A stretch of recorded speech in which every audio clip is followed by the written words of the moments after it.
memilih merayakannya Hari Konstitusi di Panampuang, Kabupaten Agam, bersama Bupati, bersama Camat, bersama Wali Nagari, dengan semua warga di sini. Kalau ditanya kenapa saya sampai risetnya ada di Panampuang, saya ingin memperkenalkan makhluk yang cukup ajaib ya. Jadi kalau orang nanya, si Oneng kok bisa, Charles kamu ke depan, Charles jangan di belakang. Dia tidak bertanggung jawab, Charles. Jadi kalau ada yang salah dengan norma yuridis, itu kerjaannya Charles, dia ngumpet.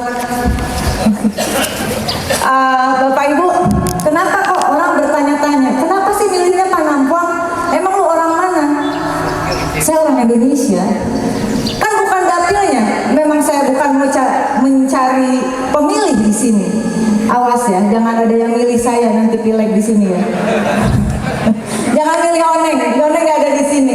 Tapi saudara-saudara, 3 periode menjadi anggota DPR RI berkat dukungan saudara-saudara dari Panampuang yang merantau ke daerah pemilihan saya. Salah satunya adalah orang asli Panampuang yang tidak pulang sekian puluh tahun, dan saya paksa pulang di Hari Konstitusi ini. Udah, Roni silahkan berdiri. Nah ini bapaknya si Ucup. Jadi ini salah satu alasan kenapa saya harus berterima kasih kepada warga Panampuang yang telah memberikan kepercayaan kepada saya untuk berkontribusi kepada negara. Bapak Ibu yang saya hormati, saya bicara agak cepat. Kalau ditanya, saya tetap orang yang on loh Pak. Benar.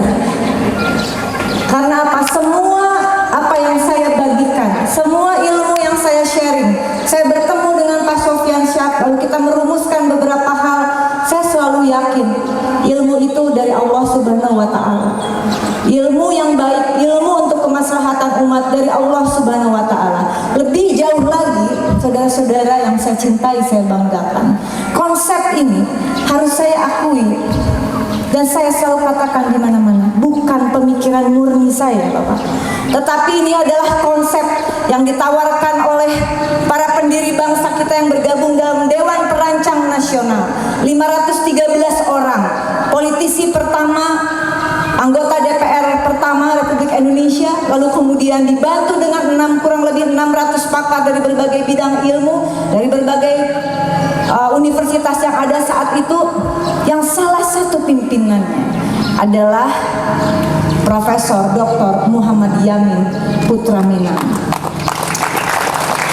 Surat keputusannya adalah keputusan Presiden Republik Indonesia nomor 158 tahun 19.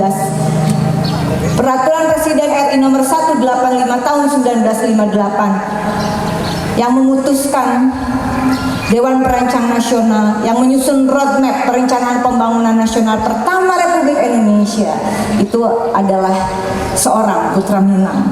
Saudara-saudara, segala puji dan syukur kehadirat Allah, salam dan sholawat kepada junjungan Nabi besar Muhammad Sallallahu Alaihi Wasallam yang telah mempertemukan kita tidak hanya dengan Yamin. Saya membawa arsipnya Pak Bupati, nanti bisa dikopi. Rencana pembangunan yang telah mengatakan bagaimana otonomi daerah itu, otonomi yang tidak bersifat federal, tapi otonomi daerah yang diusung oleh para pendiri bangsa, yang harus mensyaratkan adanya data yang presisi, akurat dan aktual itu, saudara-saudara, otonomi daerah konstitusional yang berada dalam negara kesatuan Republik Indonesia untuk mempercepat tercapainya 5 bidang kesejahteraan rakyat, yaitu hak rakyat atas sandang, pangan dan papan, hak rakyat atas pendidikan dan kebudayaan, hak rakyat atas pekerjaan, kesehatan dan jaminan sosial, hak rakyat atas kehidupan sosial, perlindungan hukum dan HAM, dan yang terakhir hak rakyat atas infrastruktur dan lingkungan hidup yang baik. Mereka menyusun suatu gagas rancangan pembangunan yang harus berbasis pada hasil riset dan inovasi nasional kita sendiri. Rencana pembangunan itu akan menurunkan data-data yang akurat, yang aktual, data yang mereka minta, para pendiri bangsa kita minta, bukan data gelondongan, bukan data asumsi, tetapi data yang bisa benar-benar menggambarkan kebutuhan real, kondisi real kehidupan masyarakat masyarakat, kebutuhan rakyat, juga potensi setiap daerah yang bisa menjadi kekuatan ekonomi. Kalau datanya tidak akurat, mereka mengatakan omong kosong. Klaim kekuasaan manapun, rezim manapun yang mengatakan kemiskinan menurun, tapi tidak bisa menunjukkan data si fulan yang miskin itu di mana rumahnya, bagaimana kondisi warganya. Menurut saya itu data kebohongan statistik, betul nggak Bapak? Jadi disitulah kebohongan-kebohongan yang kemudian saya menggagas. Kalau saya orangnya cukup keras untuk hal ini, karena saya tidak mau Indonesia ke depan itu berjalan dengan cerita-cerita statistik belaka yang tidak bisa diakurasi, tidak bisa divalidasi. Saya selalu mengatakan dan menyampaikan kepada setiap orang yang mempunyai wewenang membuat keputusan kebijakan pembangunan. Di balik angka dalam data negara ada nasib dan nyawa jutaan rakyat yang dipertaruhkan. Ketika datanya tidak akurat, tidak aktual, data itu bisa dihapus, dikurangi, maka si penghapus data, si perancang data bukan hanya menghilangkan angka-angka dalam data negara, tapi telah membunuh rakyatnya sendiri. Itu temuan tesis saya. Ya, jadi saya sekolah serius, tapi tetap aja saya dikatain OON di seluruh Indonesia. Terima kasih. Nah, Bapak Ibu, mimpi itu ternyata dari 513 orang itu, saudara-saudara, ada komisi A, B, C, D, E, F, 6 komisi dibagi zaman dulu itu. Saya cerita sedikit karena ini terkait konstitusi. Komisi B, bidang kesejahteraan. Saya ingin menyampaikan doa kita semua dan penghargaan kita tidak mungkin ada pada pertemuan hari ini kalau bukan berkat para pejuang Republik yang juga banyak berasal dari Sumatera Barat. Kita tidak mungkin bisa merumuskan hal-hal seperti ini kalau saya tidak pernah menemukan arsip yang disusun oleh para pendiri bangsa, penyusun perencana pembangunan pertama, dan mereka sebagian adalah putra Minang. Komisi B, bidang kesejahteraan, Abdullah Sultan Bandaharo Panjang, Dr. Muhammad Darwis, Dr. Syekh Jalaluddin. Komisi C, bidang pemerintahan, keamanan dan pertahanan, Anwar Datuk Majo, Haji Muhammad Jambe, Haji Sirajuddin Abbas. Komisi E, Muhtar Dina, Amung Amran. Komisi F, bidang keuangan dan pembiayaan, Amir Datuk Palindi dan Muhammad Padang.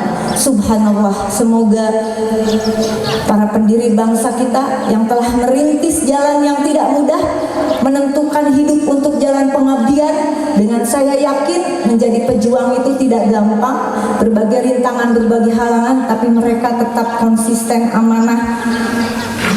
Kita doakan semoga almarhum para pendiri bangsa kita, para perumus konstitusi, para perumus rancangan pertama untuk menjabarkan konstitusi agar tercapainya 5 bidang kesejahteraan rakyat, diterima oleh Allah Subhanahu wa Ta'ala ibadahnya, diampuni segala dosanya. Saudara-saudara yang kami muliakan, saya mohon izin sebentar lagi. Dalam temuan saya bersama Pak Sufyan Syah, kita sudah mendata di beberapa provinsi. Ketika data berhasil dibuat menunjukkan kondisi aktual setiap desa. Kenapa dipilih setiap desa? Karena saudara-saudara, kita semua tahu, apalagi Bapak Bupati dan Pemda, Indonesia itu adalah foto besarnya desa, gabungan dari desa-desa. Tata pemerintahan kita adalah bicara tentang desa, kelurahan, banjar, nagari, atau dengan nama lainnya di dalam undang-undang dikatakan demikian. Kenapa kita harus fokus? Menurut saya dengan segala kerendahan hati, karena sebenarnya kita semua orang desa. Tidak ada yang bukan orang desa. Ya Mbak Yun ya, Uni saya ini saya sayangi. Jadi semua orang desa. Bahkan kantor istana negara saja, kalau dilihat ujungnya Pak Robert ya, pasti kelurahan. Tidak ada yang tidak tinggal di desa, kelurahan, dan seterusnya. Jadi kalau mau membangun Indonesia, bangunlah dari desa. Desanya akurat datanya, desanya kuat, maka baru Indonesia bisa maju dan berdaulat. Kalau negarinya kuat, maka Sumatera Baratnya bisa maju dan berdaulat. Saudara-saudara, saya punya mimpi besar untuk republik ini, tapi saya tahu saya tidak mungkin sendiri. Ini rancangan yang disusun, bayangkan orang satu selalu berpikir, betul kami mendampingi, tetapi perumusan ini disusun oleh putra luar biasa yang lahir dari tanah Panampuang, Pak Etri Warmon, sahabat saya. Terima kasih sudah memberikan ilmu yang luar biasa. Ini judulnya Peraturan Nagari Panampuang nomor 2 tahun 2023 tentang sistem penyelenggaraan pemerintahan nagari berbasis data presisi dengan rahmat Tuhan Yang Maha Esa. Hari ini bertepatan dengan Hari Konstitusi. Subhanallah, barakallah, saudara-saudaraku Penampuang yang telah membuat mimpi kami secara perlahan dibukakan pintunya. Kami menemukan jalan yang tidak buntu lagi. Terima kasih Bapak Bupati Agam, berkah buat kami yang hanya mampu berpikir, tetapi di sini kami dibantu bukan hanya tenaga pikiran. Mereka berargumentasi, gara-gara saya hampir saja ini saudara-saudara berpecah persaudaraan gara-gara si Oneng yang oon. Saya mohon maaf selama perjalanan ini. Tidak ada niat apapun. Ini sudah dilihat hasilnya. Mudah-mudahan bisa digunakan sebaik-baiknya, karena saya percaya dan saya yakin Bapak Ibu percaya bahwa hidup yang baik adalah hidup yang bermanfaat, dan sebaik-baiknya ilmu adalah ilmu yang bermanfaat, dan sebaik-baiknya jabatan adalah jabatan yang bermanfaat. Di akhir apa yang saya sampaikan cukup panjang.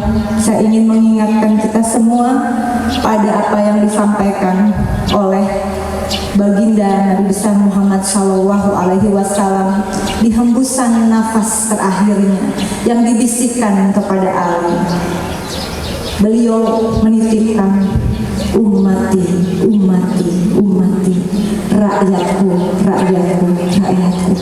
Dan perjuangan kita untuk kesejahteraan rakyat, sekali lagi subhanallah, barakallah, ini akan menjadi contoh kun fayakun bagi bukan hanya negara lain di Agam, bukan hanya kabupaten kota di Sumatera Barat dipimpin oleh Bupati Agam, insya Allah menjadi perda. Ini akan menjadi contoh daerah tingkat 2 provinsi se-Indonesia, dan akan menjadi contoh bagi penentu kebijakan di tingkat nasional untuk tidak malu-malu. Belajarlah dari daerah, karena di daerahlah sesungguhnya sumber kehidupan kita semua. Terima kasih. Allah Subhanahu wa Ta'ala mengiringi langkah kita. Doa dan perjuangan saya selalu untuk Bapak Ibu yang ada di sini. Sekali lagi saya mohon maaf sekali, banyak hal yang akhirnya jadi ribut gara-gara saya tiba-tiba muncul di sini. Tapi kalau menyalahkan, salahkan Udaroni. Kenapa dia membantu saya untuk terus berjuang?